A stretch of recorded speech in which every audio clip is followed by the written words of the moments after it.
sex toys, oral sex, vibrators, things like that. They say, is it okay to use those kind of things? Let's just say it's not clearly forbidden in the Bible. We both agree on it. It's not physically unsafe, and it doesn't harm our relationship. I would do it if I were you. I'd do it 4 or 5 times just to make sure you like it. What I'm basically saying is get your Batman suit out and have a big time.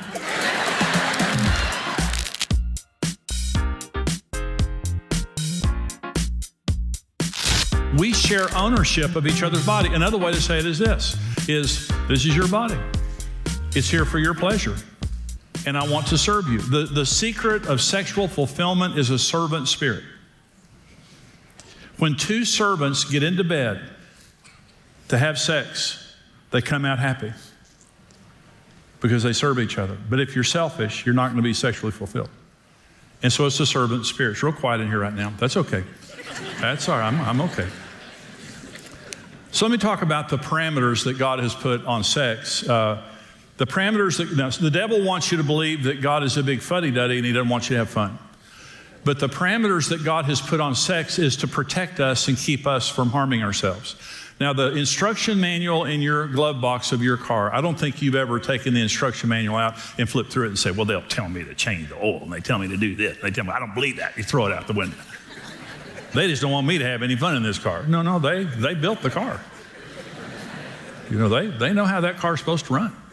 And if you'll do what the owner's manual says, you'll have a lot better experience. The Bible is the owner's manual for humans. And our Creator is trying to tell us through His Word what's going to bless us and what's going to hurt us. So here's what God says: no adultery, fornication, which means sex outside of marriage, incest, homosexuality, bestiality, rape, pornography, or fantasy lust. That's what it says. Okay, so when it says that, it's just putting a fence on the yard. It's a big yard. There are many different ways that we can have sex, but there's a fence. Why is there a fence around the yard? Because there are monsters. Look at our society right now. If you take the fence down, they're monsters. They're going to eat you. Look at what's happening in people's lives today. So we put a fence around the yard, but we say, well, how big is the yard? Well, so as a counselor for many years and as a pastor, people ask questions about different things. Sex toys, oral sex, vibrators, things like that. They say, is it okay to use those kind of things? Well, rather than just directly answering those questions, here are the questions that you need to ask. First of all, if something is forbidden in the Bible, don't do it. And if you do it, repent, God will forgive you. Is it clearly forbidden in the Bible? That's the first question. And if it is, don't do it. Do we both agree on it? Is it mutually agreed upon? And one person may like it better than the other, but do you agree on it? You shouldn't force something on your spouse, especially sin. Is it physically unsafe or harmful? Obviously, you wouldn't want to do something that is physically unsafe. Does it harm our relationship?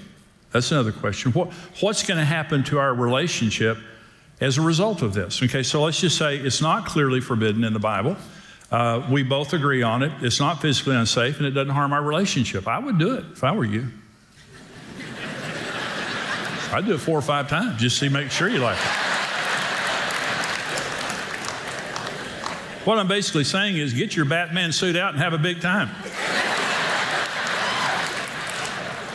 See, again, the concept that God is grossed out by sex, or that somehow you can't have fun. God made our bodies where we don't have to have intercourse to have fun having sex. There are many ways that you can pleasure each other in marriage, and there needs to be some creativity there. So it's not just missionary sex intercourse that God designed. He designed our bodies to where, we can have all kinds of fun without having intercourse or whatever. So it's a big yard, is what I'm trying to say. It's a big yard. I had a couple that came in to see me one day for counseling. It was the saddest thing in the world. And I'd known them for a long time. I'd pastored them for a long time. Sweet couple. And they came in to see me, and they wouldn't look at me. And they both sat down, in my office, and they wouldn't make eye contact. They went like this. Well, Pastor Jimmy, there's something we need to talk to you about. And I said, well, what's going on? So they stammered around forever. Oh, well, here's the bottom line of what it took forever for them to say.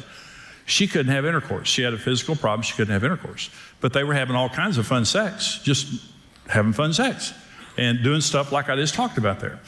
And they wouldn't look at me. They would look down like this. And basically, they were just having a great time. They just felt really guilty about it. And so they finally agreed to come in and talk to me and kind of let me mediate it once and for all. And so they got finished talking. They weren't doing anything against the Bible, nothing against the Bible. They were just having fun. And I said, look, y'all look at me. They wouldn't look at me. I said, look at me. Look at me.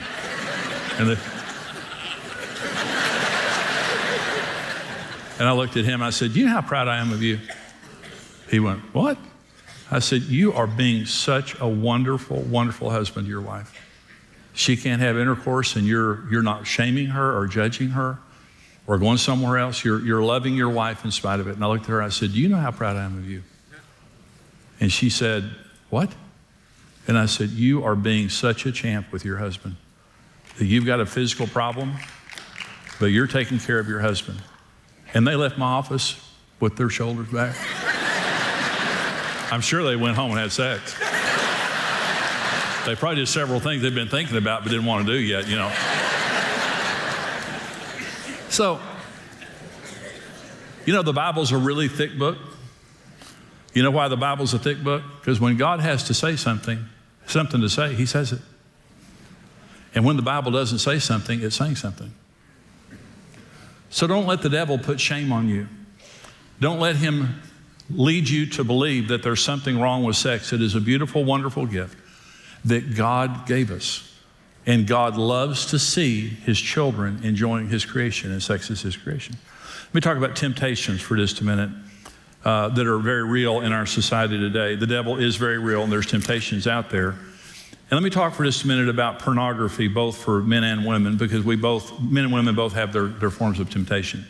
Pornography is very prevalent today in our society. It just is. Here's the problem with pornography is that it's not entertainment, it's sex education. And what pornography does that is so dangerous for a man is it de-emotionalizes and hypersexualizes women. And it tries to get you to believe that that's normal. It's normal for a woman just to have animal type of sex, void of her emotions, and just have all the sex all the time. And that's just not true. A normal woman, if you married a normal woman, there was a book one time called Sex Begins at the Breakfast Table. If you married a normal woman, when you wake up in the morning, if she's going to have sex later in the day, you have to pastor her all day long. You have to care about the washer being broken. You have to care about Johnny's grades. You have to care about her mother's broken finger. In fact, you'll probably need to call her mother and pray for her. Or you'll pay for it later. See, a normal woman, her sexuality is just completely connected to her emotions. And it's just not real. Pornography is just not real. It's a lie. And I know many men who have divorced their wives or put all kinds of pressure on their wives trying to get them to do things they saw in pornography when they're married to a wonderful, precious woman who's just normal. Let me say another thing too, the guys, you want to think it through. Do you really want a woman like the women in pornography that you really could never leave the house and believe that she was going to be faithful by the time you got home? You really want to be married to somebody like that? No, you want a pure woman. And if you married a normal woman, they're emotional. They are sexual, but they're put in touch with sex through their emotions. And a loving man who makes them feel secure and pastors them will get the reward of good sex. Okay. Let me talk about female sex for just a minute, or female pornography for just a minute, because women do watch pornography some, but romance novels and soap operas, and some movies that are on, they have the same effect as male pornography. And let me explain this to you. They hyper-emotionalize and desexualize men. So women's form of pornography is less sexual. It's more emotional. So you have these soap operas where you have these abnormal men who like to stay inside with women all day and talk.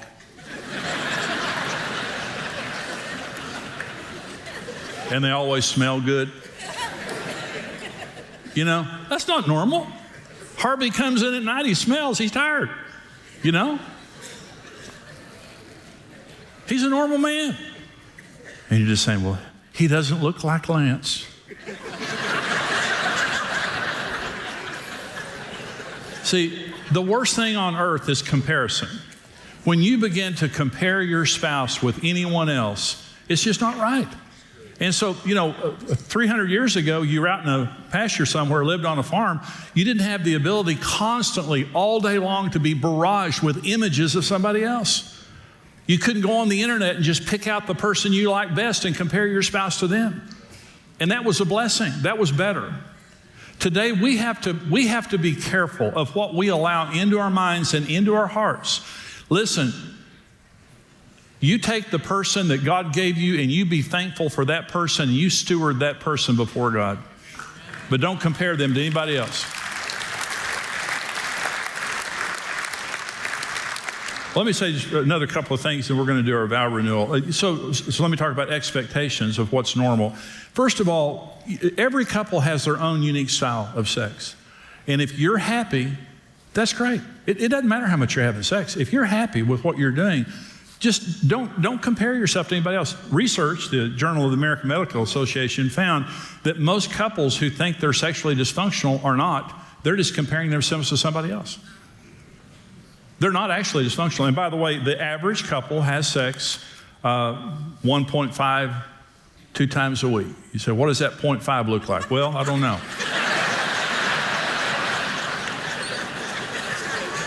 I need to call that couple that I counseled.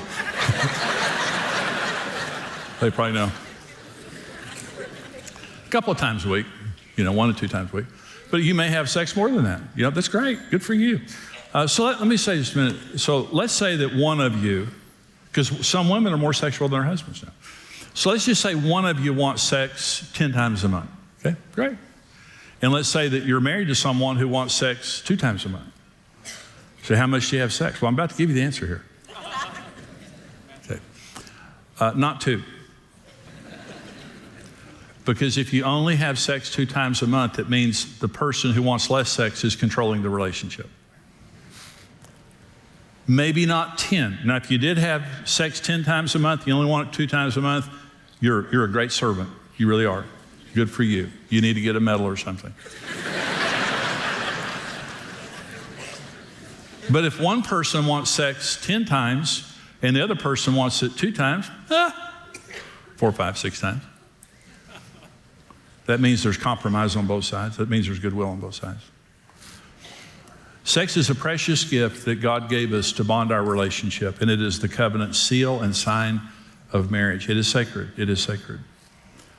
And when I read you the powerful things that happen when you're having sex, that's exactly why Satan wants to come between you, so that he can take something very, very precious away from you. And you may have had previous abuse. I heard one time someone say that 40 to 50% of women had been previously abused. I think that's accurate.